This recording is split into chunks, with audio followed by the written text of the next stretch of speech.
మీరు షేర్ మార్కెట్‌లో ఇన్వెస్ట్ చేస్తున్నారా?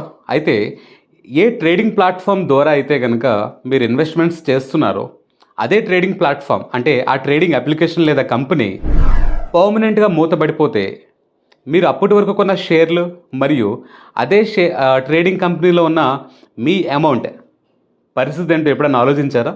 రండి ఈ వీడియోలో చివరి వరకు చూడండి. ఈ వీడియోలో ఈ ప్రశ్నలకు సమాధానం దొరకబోతుంది. చివరి వరకు చూడండి.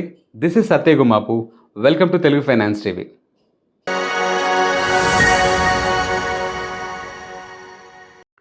మనలో చాలామంది షేర్ మార్కెట్స్‌లో ఇన్వెస్ట్ చేస్తూ ఉంటాం. దీంట్లో ఇంట్రాడే చేసేవారు కొందరు, డెలివరీ చేసేవారు కొందరు, లేదా లాంగ్ టర్మ్ అంటే 10, 15, 20 ఇయర్స్ వరకు ఇన్వెస్ట్ చేస్తూ ఉండేవారు మరికొంతమంది. ఇంట్రాడే చేయడం అంటే మీ అందరికీ తెలిసిందే. మార్నింగ్ కొని ఈవినింగ్ కల్లా అమ్మేస్తూ ఉంటాం షేర్స్.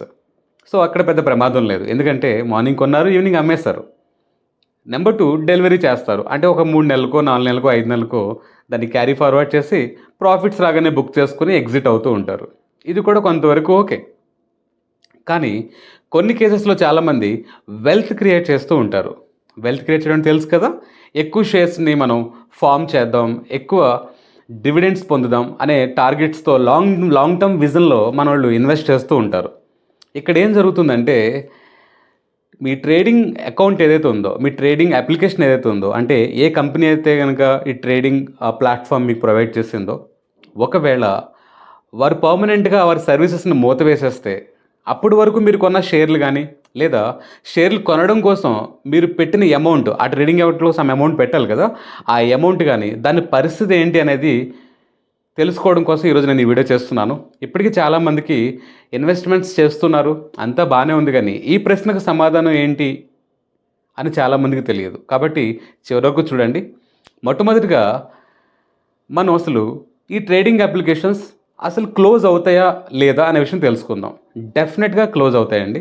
ఎందుకంటే ఇది కూడా ఒక బిజినెస్. వారు ఒక ట్రేడింగ్ ప్లాట్‌ఫార్మ్‌ని క్రియేట్ చేశారు. షేర్స్‌ని బై లేదా సెల్ ఈ ఎగ్జిక్యూషన్ చేయడం కోసం ఒక ప్లాట్‌ఫార్మ్‌ని, ఒక సాఫ్ట్‌వేర్‌ని క్రియేట్ చేసి మనం షేర్స్ కొనుక్కునే అవకాశాన్ని కలిగిస్తున్నారు. వారు ఆపరేట్ చేయలేని పక్షంలో వాళ్ళు క్లోజ్ చేసుకోవచ్చు. వాళ్ళకి బిజినెస్ రన్ అవ్వట్లేదు. వాళ్ళకి ఇబ్బంది అవుతుంది. అలాంటి టైంలో వాళ్ళు ఆ కంపెనీని క్లోజ్ చేసేయొచ్చు. లేదా వీటన్నిటికీ రెగ్యులేట్ చేసే బాడీ అంటే సెబీ అనమాట. Securities exchange board of India వారు తమ రూల్స్ ప్రకారం ఈ ట్రేడింగ్ అప్లికేషన్ వాళ్ళు రన్ అవ్వకపోయినా వాళ్ళని బ్యాన్ చేస్తారు. ఉదాహరణకి మీరు మీ ట్రేడింగ్ అకౌంట్‌లో ఒకళ్ళు 1,00,000 రూపీస్ పెట్టారనుకుందాం. ఒక 50,000 షేర్ కొన్నారు. మిగతా 50,000 అనేది దాంట్లోనే ఉన్నాయి. ఆ 50,000ని మీ అనుమతి లేకుండా ఈ ట్రేడింగ్ కంపెనీ వాళ్ళు యుటిలైజ్ చేసే అవకాశం ఉంది. కొందరు అలా చేస్తారు కూడా. నెంబర్ 2 మీ ప్రమేయం లేకుండా మీ ట్రేడింగ్ అకౌంట్‌లో ట్రేడ్స్ ఎగ్జిక్యూట్ అవ్వడం. అంటే ఒక ట్రేడ్‌ని కొనడం గానీ, సెల్ చేయడం గానీ ఇలాంటివి కూడా జరిగే అవకాశాలున్నాయి. ఇలా మరెన్నో రూల్స్ ప్రకారం సెబీ పెట్టిన రూల్స్ ప్రకారం గనక వీరు నడవకపోతే గనక ఈ ట్రేడింగ్ ప్లాట్‌ఫార్మ్ అనేది క్లోజ్ చేయడం జరుగుతుంది. సో, కారణం ఏదైనా గానీ ఆ ట్రేడింగ్ ప్లాట్‌ఫార్మ్ అంటే ట్రేడింగ్ అప్లికేషన్స్ అనేవి క్లోజ్ అవ్వడానికి అవకాశం ఉందా? లేదా? అనే దానికి జవాబుగా ఉంది అని చెప్పడం జరుగుతుంది ఇక్కడ. ఒకవేళ అలా క్లోజ్ అయిపోతే అప్పటి వరకు మీరు కొన్ని షేర్స్ కొన్నారనుకుందాం. ఉదాహరణకి ఎస్‌బీఐ అనే కంపెనీ యొక్క షేర్లు ఒక 100 షేర్లు కొని మీరు ఆ ట్రేడింగ్ యాప్ ద్వారా కొన్నారనుకుందాం. ఎగ్జాంపుల్‌గా ఏంజెల్ బ్రోకింగ్ అనే ట్రేడింగ్ యాప్ తీసుకుందాం. ఆ ట్రేడింగ్ యాప్ ద్వారా మీరు ఒక 100 షేర్లు కొన్నారు ఎస్‌బీఐ కంపెనీవి. ఓకే. కొన్న తర్వాత ఆ ఏంజెల్ బ్రోకింగ్ అనేది క్లోజ్ అయిపోయింది అనుకుందాం. ఉదాహరణ నేను ఏంజెల్ బ్రోకింగ్ తీసుకున్నాను కదని మీరు ఏంజెల్ బ్రోకింగ్ మీరు తక్కువగా దయచేసి అర్థం చేసుకోవద్దు. మీకు అర్థం అవ్వాలని ఎగ్జాంపుల్‌గా చెప్పడం వరకు మాత్రమే జరుగుతుంది. సో, ఆ 100 షేర్ల పరిస్థితి ఏంటి? అది తెలియాలంటే మీకు 2 ముఖ్యమైన విషయాలు తెలియాలి. అవేంటంటే అసలు ఈ ట్రేడింగ్ అప్లికేషన్స్ ఏవైతే ఉన్నాయో వాటిల రోల్ ఏంటి? వీటిల్ని స్టాక్ బ్రోకర్స్ అంటారు. ఓకే. ఈ స్టాక్ బ్రోకర్స్ యొక్క రోల్ ఏంటంటే మన ఇంటర్మీడియరీ బాడీస్‌గా పనిచేయడం వరకు మాత్రమే. అంటే మనం కొన్న షేర్స్ ఏవైతే ఉంటాయో ఆ షేర్స్‌ని డైరెక్ట్‌లీ యాక్సెస్ చేసే రైట్స్ వీరికి ఉండవు. ఓన్లీ వీరు కొనడం, అమ్మడం వరకు మాత్రమే వీళ్ళ రోల్ అనమాట. అంటే ఏవైతే మీరు 100 షేర్లు కొన్నారో ఎస్‌బీఐవి, ఆ 100 షేర్లు ఆ ఏంజెల్ బ్రోకింగ్ ట్రేడింగ్ అకౌంట్‌లో ఉండవు. అవి ఎక్కడుంటాయంటే సేఫ్‌గా ఎన్ఎస్‌డీఎల్ అండ్ సీడీఎస్ఎల్ దగ్గర ఉంటాయి. కాబట్టి మీకు అర్థమైపోయి ఉంటది ఈ పాటికే షేర్స్ అనేవి ఏంజల్ బ్రోకింగ్ ట్రేడింగ్ అకౌంట్లో లేవు అని. కానీ అవి కొనడానికి ఒక మధ్యంతర బాడీగా మాత్రమే, మీడియేటరీ బాడీగా మాత్రమే ఇది పని చేస్తుందని ఇక్కడ అర్థం చేసుకోవాలి. అంటే దీన్ని బట్టి మీకు అర్థమైంది షేర్స్ అనేవి సేఫ్. కానీ ఎక్కడ సేఫ్ ఉన్నాయి అవి? ఎన్ఎస్డిఎల్, సిడిఎస్ఎల్ దగ్గర సేఫ్ ఉన్నాయి. మరి ఈ ఏంజల్ బ్రోకింగ్ వెళ్ళిపోతే నేను వాటిని ఎలా యాక్సెస్ చేయాలి? అదే కదా మీ ప్రశ్న. ఇప్పుడు ఏం చేయాలంటే దీనికి ఒక ఆప్షన్ ఉంది. ఏంజల్ బ్రోకింగ్ లాగానే మరో కొత్త ట్రేడింగ్ అకౌంట్ ద్వారా మీరు ఆ యొక్క ఎన్ఎస్డిఎల్, సిడిఎస్ఎల్ దగ్గర ఉన్న మీ 100 ఎస్బీఐ షేర్స్ని అక్కడికి ట్రాన్స్ఫర్ చేసుకుని అక్కడి నుంచి మీ జర్నీ మళ్ళీ మీరు కొనసాగించవచ్చు. జర్నీ అంటే మీరు ఫర్దర్గా షేర్స్ కొనాలనుకున్నా, ఆ షేర్స్ని విత్డ్రా చేసేయాలనుకున్నా అది మీ ఇష్టం. ఇంకా మీరు ఎలా అయితే కనుక ఏంజల్ బ్రోకింగ్తో చేయాలని మీ జర్నీ ఉందో సేమ్ జర్నీ మీరు అక్కడి నుంచి కొనసాగించవచ్చు. సో ఇక్కడ వరకు బాగానే ఉంది. ఏంటి? షేర్లు సేఫ్ అని మీకు అర్థమైపోయింది.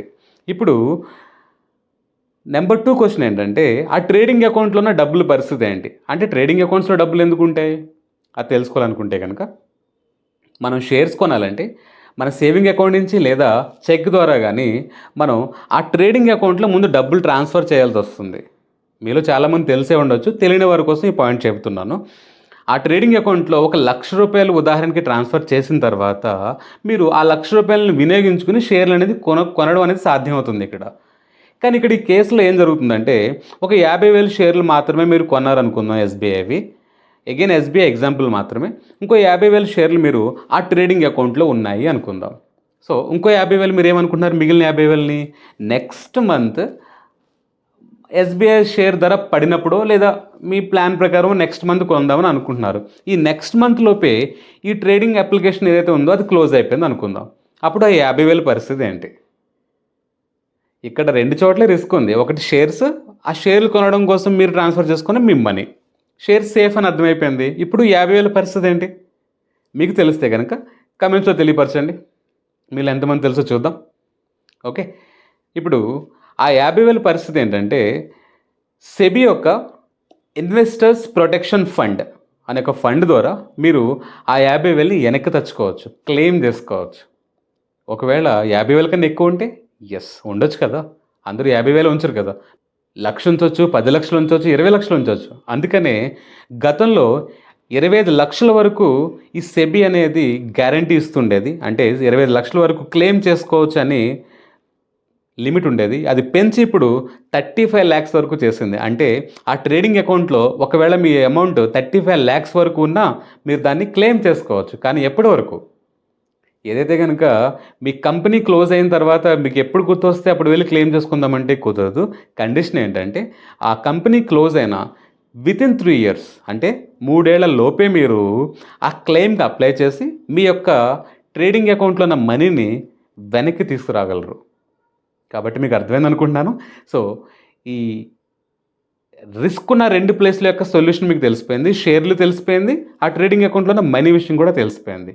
కాబట్టి మీరు జాగ్రత్తగా ఒక మంచి ట్రేడింగ్ అప్లికేషన్ సెలెక్ట్ చేసుకున్న తర్వాతే ట్రేడింగ్ స్టార్ట్ చేయండి, ఎందుకైనా మంచిది. సో ఆ బెస్ట్ ట్రేడింగ్ యాప్స్ ఏంటో కూడా మీకు తెలియాలంటే కనుక నేను రాబోయే వీడియోలో 2024లో బెస్ట్ ట్రేడింగ్ యాప్స్ అంటే ఫోర్బ్స్ రికమెండేషన్స్ ప్రకారం, ఫోర్బ్స్ అంటే ఎంత విశ్వసనీయమైన న్యూస్ పేపరో మీకు తెలుసు, న్యూస్ మ్యాగజైనో కూడా మీకు తెలుసు. అది మెయిన్లీ ఫైనాన్షియల్ ట్రస్టెడ్ న్యూస్ మ్యాగజైన్గా మనం చెప్పుకోవచ్చు. వారి రికమెండేషన్స్ ప్రకారం top 5 trading accounts trading applications ఏంటో అనేది నేను నెక్స్ట్ వీడియోలో మాట్లాడబోతున్నాను. మీకు కనుక ఇంట్రెస్ట్ ఉంటే కనుక ఆ వీడియో కోసం వెయిట్ చేయండి. ఈ విషయం మీ ఫ్యామిలీ మెంబర్స్లో ఎవరైతే కనుక లాంగ్ టర్మ్ ఇన్వెస్టర్స్ కానీ షేర్ మార్కెట్లో ఇన్వెస్ట్ చేసే వారు ఉంటే కనుక వారికి ఈ విషయాన్ని తెలియపరచండి, వారికి కూడా ఉపయోగపడుతుంది. ఇలాంటి మరెన్నో వాల్యుబుల్ వీడియోస్ కోసం మరియు రాబోతున్న బెస్ట్ టాప్ 5 ట్రేడింగ్ అకౌంట్స్ వివరాల కోసం మీరు వెయిట్ చేయండి. Until then stay tune to Telugu finance TV. Signing off, Satya Gumapu.